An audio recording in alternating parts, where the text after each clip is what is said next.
Okay, good morning, ladies and gentlemen.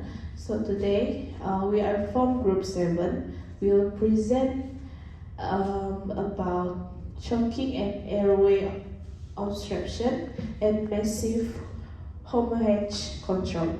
So as a simple slide, so we're gonna explain about choking and airway obstruction. Oh, sorry. Okay, first, airway obstruction occurs when something blocks the airway, either externally or internally. Common causes include inhaling objects like food, blockage from throat, blood, and vomit in an unresponsive person, swelling in the throat, injuries to the face or jaw, asthma attack, external pressure on the neck, peanuts which can block the airway in young children. So signs of airway obstruction include disability, breathing, noisy breathing, a red puffy face, and distress signs like pointing to the throat. Okay, what we're gonna do? So first we're gonna remove the obstruction if it is visible in the mouth or external. If the causally is responsive and breathing normally, reassure them but keep them under observation. If there is constantly appeal to have made a fully recovery, call 999 or 112 for emergency help.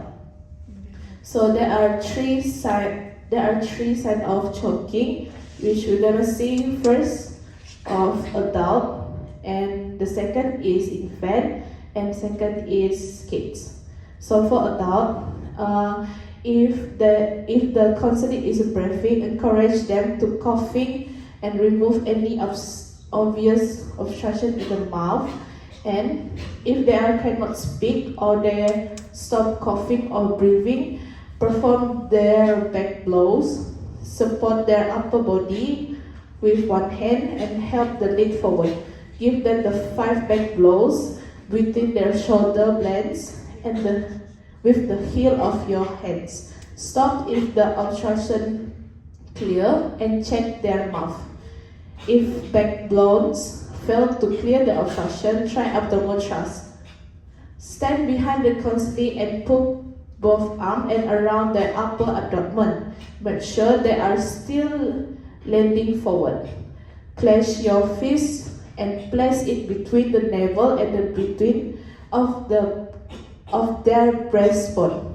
Grab your first firmly with your another hand and pull sharply inward and upward. Check their mouth. If the obstruction has not cleared, call 991 or 112 for help. Okay, for the choking child, okay, if the child is breathing, encourage them to cough and then make sure there are no obstruction. Remove any obvious obstruction from the mouth. And if they cannot speak or stop coughing, perform their back blows. Bend the child well forward and give them 5 back blows within their shoulder blades and then with the heel of your hand. Check their mouth, but do not swipe the mouth with your finger. If the back blows fail, try abdominal thrust. Put your arms around the child upper abdomen. Make sure they are bending well forward. Place your fist between the navel and the between of their breastbone and grab it with your other hand. Pull sharply inward and upward 5 times. Stop the obstruction if it is clear. Check the mouth. If the obstruction has not cleared, call 911 or 112 for the help. For the choking infants, okay, if it is different from adult and kids, so for the infants, if they are unable to cry or cough or breathe, lay the face down along your front arm and tight while supporting their head. Give up their 5 back blows within the infant shoulder blades with the heel of your hands. Turn the infant over so they are facing up along your another leg and check their mouth. Remove any obvious obstruction with your fingertips. Do not swipe the mouth with your finger, as this may push the object further down the throat. If the back blows fail to clear, try chest thrust. They are similar to the chest compression, but sharper in nature and delivered at a slower rate.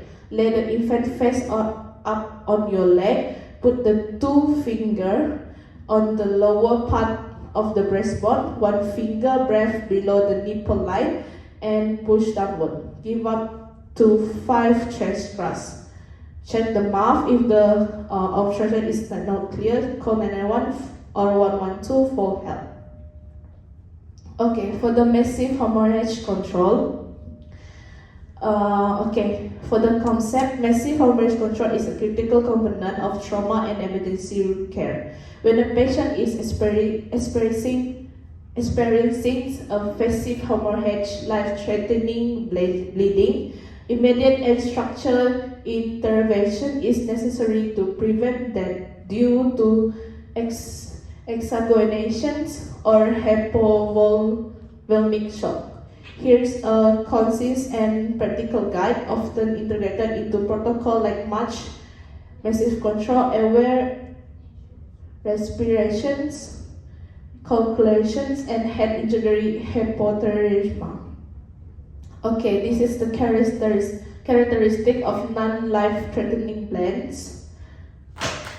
and then is the 3 types of men of hemorrhage, which it is from capillary, venous, and arterial.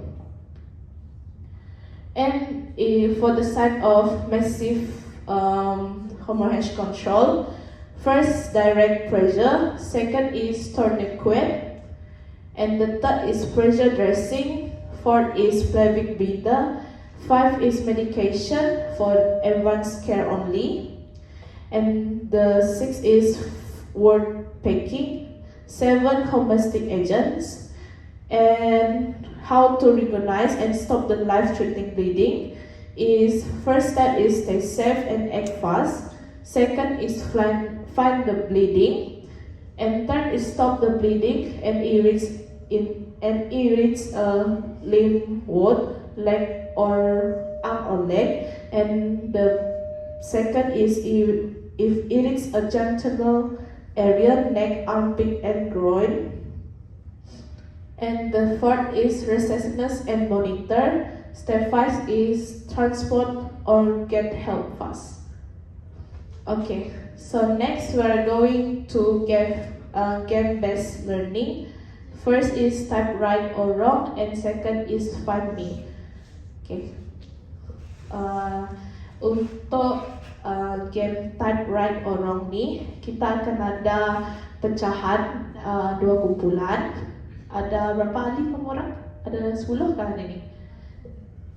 10, okay. So satu kumpulan ada 5 ahli, satu kumpulan ada 5 ahli. Jadi kami akan bagi gambar choking, di mana yang terdiri daripada adult, infant dengan kids. So kami orang akan letak gambar tu 1, 2, 3 dekat bawah ni nanti, yang ini. And then apa yang kamu perlu buat, kami akan bagi satu kod rahsia yang terdiri daripada nama haiwan. Contoh, kalau kami sebut harimau, jadi kamu kena tepuk adult. Faham? And then kalau kami sebut penguin, kamu kena tepuk infant. Kalau kami sebut kucing, kamu kena tepuk kids. Contoh. So dia bergantung kepada ketangkasan 2 kumpulan ini. Okay. Kita akan ada 2 round. Kalau contohlah kumpulan 1 tu dia menang 2 round, and then tukar ahli yang lain. Faham? Okay, dia macam tu lah sampai habis ahli yang kelima. Boleh? Okay, untuk find me ni, okay, untuk game kita yang kedua iaitu find me, dia bergantung kepada kita orang punya topik yang kedua iaitu bleeding, di mana kita akan bahagikan juga kepada 2 kumpulan seperti yang first tadi. And then saya nak seorang wakil datang ke hadapan untuk pick 1 sampai 6 dua number yang mewakili jenis pendarahan, di mana kita orang akan sediakan satu kumpulan dua bandage, and then berdasarkan korang punya jenis pendarahan ni, korang kena lakonkan macam mana korang nak balut jenis pendarahan tersebut. Di mana saya nak seorang model daripada Gbl Group datang ke hadapan untuk lakonkan. Faham tak? Okey, itu je. Okay, dah jumpakan ahli kumpulan masing-masing? 1-5 orang. Dah. Okay. So boleh datang ke depan lah. Buat barisan ni kumpulan 1, ni kumpulan 2. Akan mula. Okay. 1, 2, 3. Kod. Belum. Saya belum sebut kod, dia boleh sabar. Okay. Kod kucing. Okay. Okay, 1-0. Okay. Round tu lagi. Lagi. Orang sama. Okay. Kod harimau. Okay. Next member. Tukar member. Okay. Okay. Kod harimau. Tukar orang lah.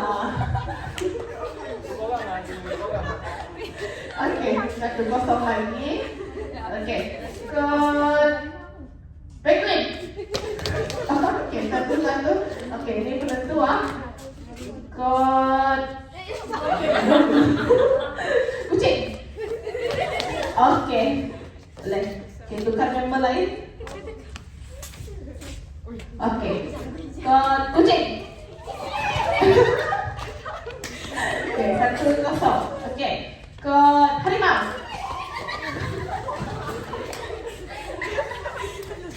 Okay, boleh tukar. Tukar member lain. Okay. Kod penguin.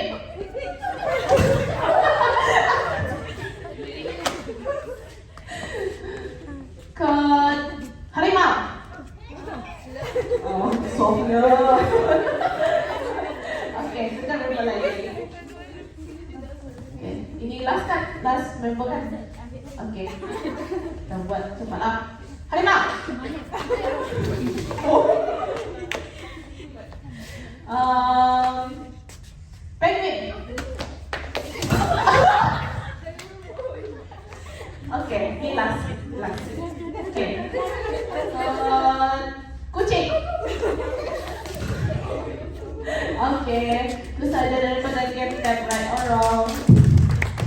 Seorang wakil daripada setiap kumpulan datang ke hadapan.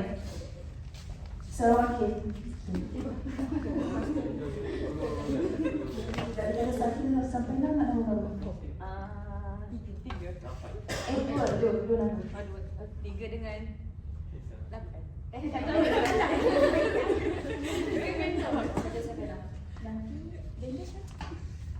Nanti korang buat 3 dengan 8. Korang pula 1 dengan 2.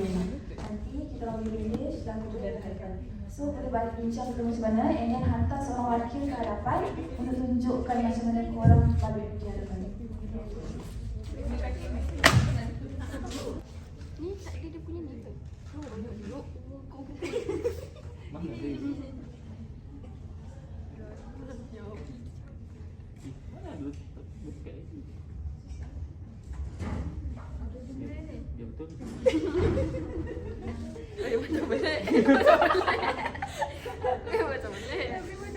Macam betul. Macam betul juga. Bukan macam tu lah, bukan kan? Dia atas macam ni, bawah terus. Dia terus. Sekejap. Balik. Tak ada sikit. Jangan. Rasa kan? Bukan jangan. Nak ikut sini. Lepas tu baru naik atas ni. Dua kali. Cinta. Tak payah.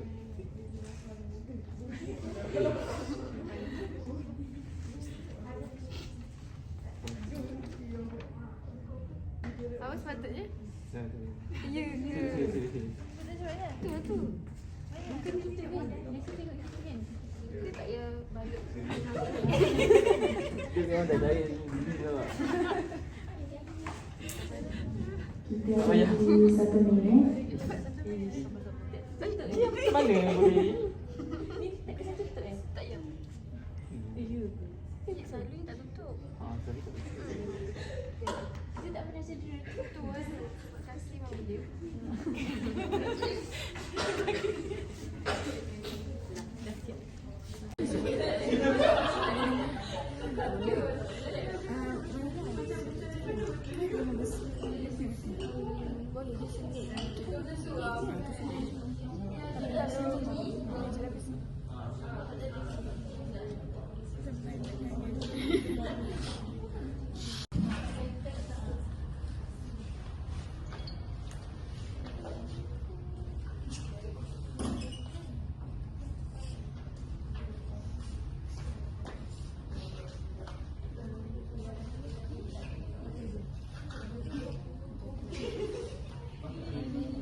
Daripada Kak mana nak datang volunteer? Okey, sila 8. Dia dah start jalan dah tu.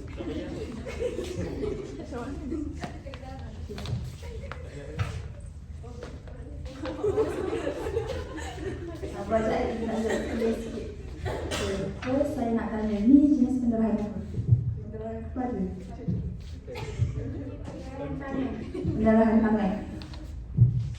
Sebab apa kita perlu guna bandage untuk balut jenis pendarahan ni? Sebab nak stopkan pendarahan. Sebab nak stopkan pendarahan. Sekiranya pendarahan ini semakin serius, apa perlu kita buat? Betul. Mana-mana dia boleh betul. Terima kasih. Kita sambung. Okay, duduk yang seterusnya.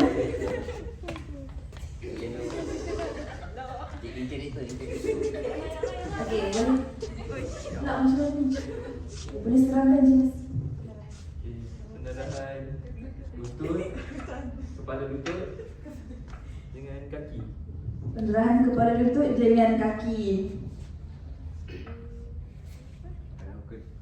Kalau berlakunya pendarahan dekat bahagian sana, okey, katakanlah kita dah buat bandage tapi still aliran darah tak berhenti. Bandage dah basah, apa kita kena buat? Basuh. Untuk mengurangkan peredaran darah. Tanpa ada jahit. Nasi air. Kita kurangkan pergerakan kaki. Lagi satu, angkat supaya peredaran darah tak ni. Sebab bila bawah lajuan graviti. Baringlah, baring lepas tu angkat kaki. Terima kasih.